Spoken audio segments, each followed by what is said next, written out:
Marlène et Jean-Claude sommes très heureux de te présenter une émission très spéciale afin de comprendre les faits d'actualité.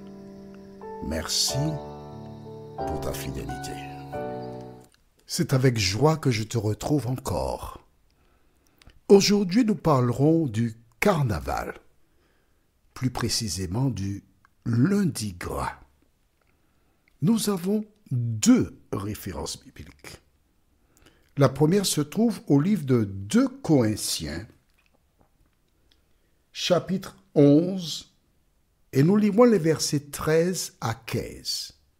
2 Corinthiens 11, les versets 13 à 15. Je reprends une dernière fois. 2 Corinthiens 11, les versets 13 à 15 et 2 Corinthiens chapitre 5, verset 17. Nous restons donc dans le livre de Corinthiens, juste avant de voir ce thème, lundi gras. Prions. Notre Seigneur et notre Dieu, un grand nombre de personnes se préparent pour le carnaval. Plusieurs personnes qui se trouvent dans l'Hexagone prennent leur congé afin de rentrer aux Antilles, que ce soit en Guadeloupe, en Martinique et en Guyane, pour le carnaval. Seigneur, alors que nous prenons la parole, daigne nous aider à bien comprendre ce phénomène, nous t'en prions. Au nom de Jésus et pour ta gloire éternelle. Amen. Je voudrais te poser une question. Connais-tu l'origine du carnaval? De père en fils et de mère en fille, des personnes célèbrent le carnaval. Quand tu fais une recherche, tu découvres que le carnaval n'est pas une fête religieuse, pour certains. Mais en fait, c'est une fête en l'honneur de Dieu, contraire au véritable. Aujourd'hui, nous voyons donc le lundi gras. Qu'est-ce que le lundi gras? Le lundi gras, si d'aventure tu as l'occasion de te rendre à la Martinique, tu verras des choses qui te surprendront. Pourquoi? Parce que des personnes profitent de cette occasion pour se livrer à ce qui s'appelle le mariage burlesque. Le mariage burlesque, ce sont des femmes qui se déguisent en hommes et des hommes qui se déguisent en femmes. Mais il y a beaucoup plus d'hommes qui aiment revêtir des robes de mariée.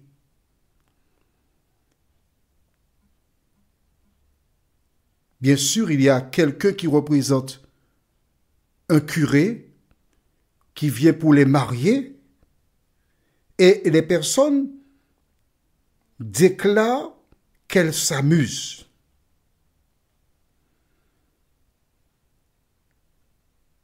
Je voudrais te poser une seule question. Toi qui te dis chrétienne, lorsque tu lis la Bible, as-tu vu quelque part Jésus de Nazareth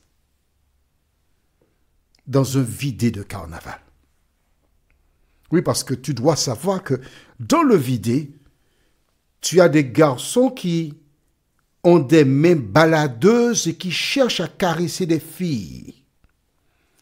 dans le vidé, les chansons qui sont interprétées, est-ce que tu penses que Jésus allait interpréter de telles chansons?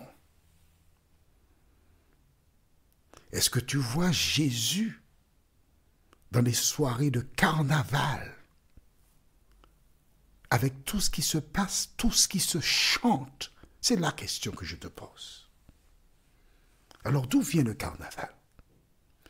Allons au livre de 2 Corinthiens, chapitre 11, les versets 13 à 15. J'attends que tu aies trouvé. La Bible donne les réponses à toutes les questions. D'où cela sort-il, les déguisements? Dans le livre de 2 Corinthiens, chapitre 11, les versets 13 à 15, nous lisons: ces hommes-là sont de prétendus apôtres, des ouvriers trompeurs, déguisés en apôtres de Christ.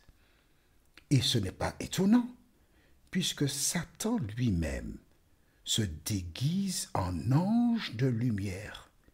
Il n'est donc pas étrange que ses serviteurs aussi se déguisent en serviteurs de la justice. Leur fin sera conforme à leurs actes. Déjà du temps de Paul, il avertit, il met en garde, car il y a des personnes qui se déguisaient en chrétiens ou chrétiennes, qui s'infiltraient dans l'Église de Dieu pour détourner les gens de la saine doctrine.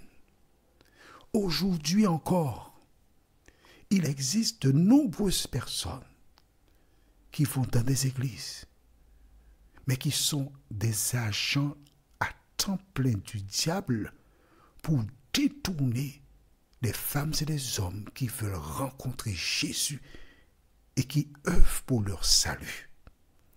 Mais en dehors de ces personnes qui sont là pour tromper, détruire la foi dans les églises, le diable possède des femmes et des hommes qui, dans le carnaval,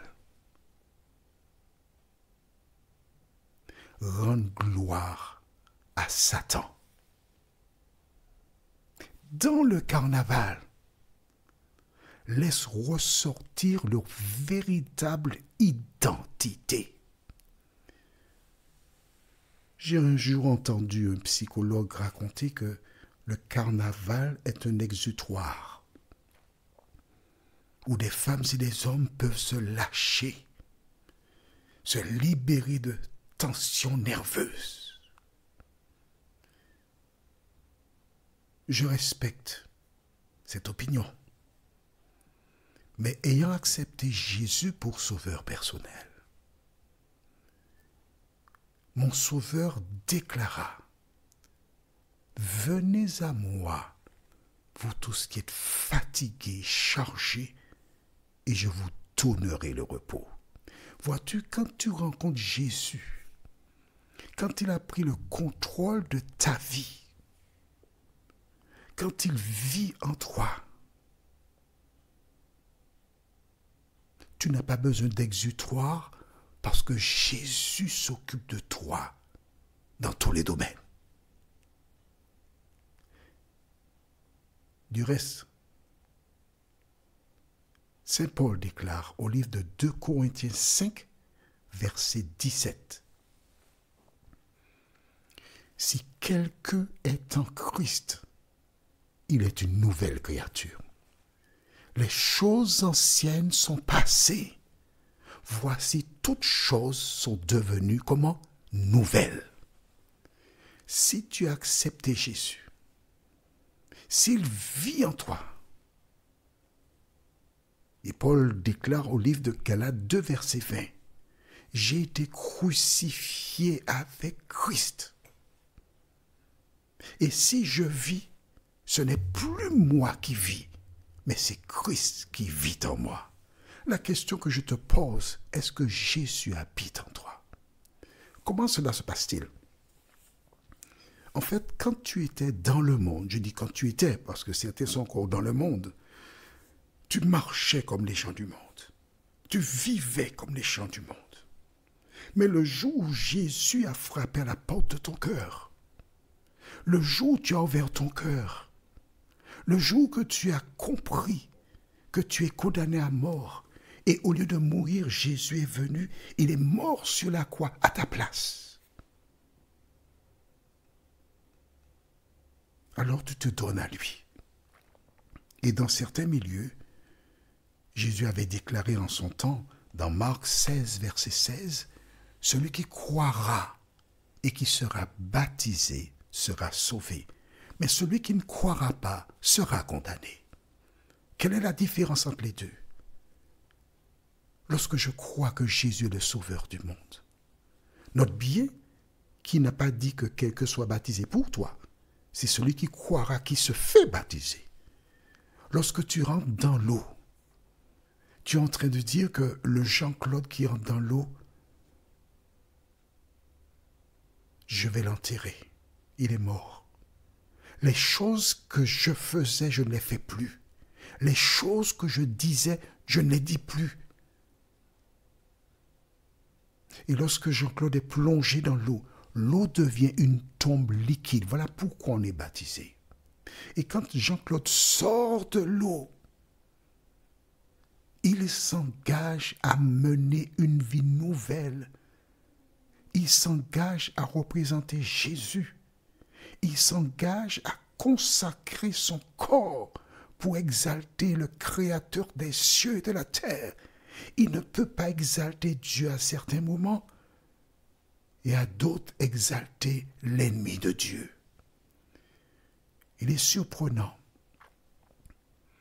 que certaines personnes encouragent les membres de leur communauté chrétienne à participer au carnaval.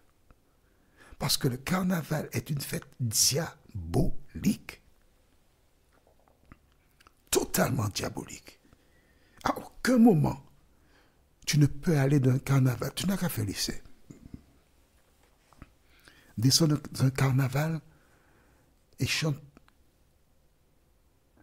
un cantique. Descends dans le carnaval, il va chanter. Jésus frappe à votre porte, ouvrez-lui. Et les gens te regarderont. Les gens te diront, hey, tu t'es trompé. C'est pas ce qu'on chante ici. Ce n'est pas ce qu'on chante ici. Alors sors de notre carnaval. Or, la Bible déclare, quoi que vous fassiez, faites tout pour la gloire de Dieu. Toi qui m'écoutes, penses-tu sincèrement que lorsque tu t'habilles, lorsque tu donnes l'occasion à des hommes de te regarder, de te désirer, est-ce que c'est pour la gloire de Dieu? Lorsque tu chantes des refrains obscènes, est-ce que c'est pour la gloire de Dieu? Lorsque tu fais monter la sauce et pousses des hommes à avoir des pensées qui ne glorifient pas Dieu, est-ce que c'est pour la gloire de Dieu? Est-ce que tu rends gloire à Dieu? Alors certains ne vont pas au carnaval, c'est bien. Mais bien avant l'heure du carnaval, ils vont chercher la chaîne qui diffuse le carnaval. Ça c'est pour regarder le carnaval. Mon ami, n'est-ce pas te dire une chose? Ta maison est le lieu où Jésus est invité par la prière. Comment peux-tu inviter Jésus chez toi et en même temps prendre du plaisir à regarder du carnaval dans la maison qui a été consacrée à l'Éternel? Nul ne peut servir deux maîtres. Soit il aimera l'un et haïra l'autre. Vous ne pouvez pas suivre ni aimer Dieu et maman. Alors, tous les dimanches, il y a le carnaval aux Antilles, dans certaines îles. Mais ce sont les jours gras. qui sont très suivis. Je t'invite à suivre Jésus. Prions. Notre Seigneur et notre Dieu. Le monde et ses attraits, le plaisir, le moment de faire de nouvelles connaissances, des aventures, et ainsi glorifier le diable. Beaucoup de personnes ont déjà acheté leur costume, ont déjà monté leur projet pour les jours gras. Seigneur, permets qu'ils célèbrent non les jours gras, mais les jours maigres, en se consacrant à toi, en prenant le temps pour aller visiter des personnes âgées, des personnes seules, des personnes malades, en te glorifiant. Ô Seigneur, combien de personnes ont été piégées par cela. Merci d'ouvrir leurs yeux et de les aider à comprendre que ceci n'est pas pour ta gloire. Merci Seigneur pour ta présence. Merci Saint-Esprit pour l'œuvre que tu fais dans le cœur de celles et ceux qui t'aiment, nous t'en prions. Au nom de Jésus et pour ta gloire éternelle. Amen. Que l'Éternel continue de te bénir et il me tarde de te retrouver. Nous sommes parvenus au terme de notre réflexion. Si d'aventure tu as une question, il te suffit d'envoyer un message par le biais de WhatsApp au numéro suivant, plus 596 696 88 93 93. Et alors Jean-Claude, moi, je me ferai un réel plaisir de répondre à ta question.